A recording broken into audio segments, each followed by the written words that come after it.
recently I've been reading Ryo Minenami's Boy's Abyss, for which, if you have not checked it out yet, it's a pretty intense story and a very depressive story, so if you don't like that sort of thing, please don't read it. But as I was reading this recently, I couldn't help but be reminded of Oyasumi Punpun, another manga that many people say is very depressing to read. And I was starting to think, what genre would Boys Abyss and Goodnight Punpun fit under, since they're both very similar coming-of-age stories. However, I would not label them as coming-of-age, because a lot of coming-of-age stories we expect to, see a little bit more happiness in the life of the person that we're following.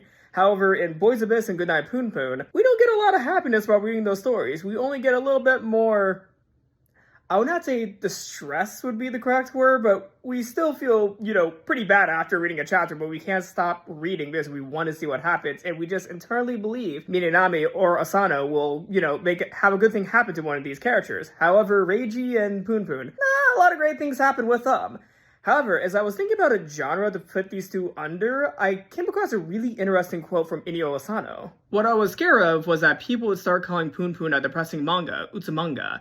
It's a pretty new term people use now, as of 2014, and I felt like it was pretty dangerous to have people labeling it that. I really hated to be lumped together in that category, but even as Punpun's reputation as depressing spreads, people just read and enjoy it as such.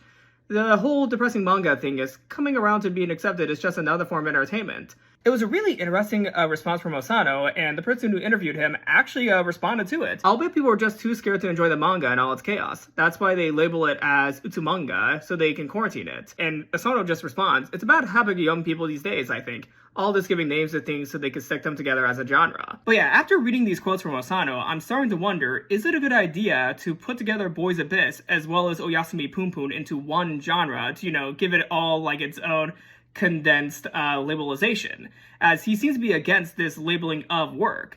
So would we consider these two manga Utsumanga or something different? Or do we even need to label them at all and just appreciate them for the art they are?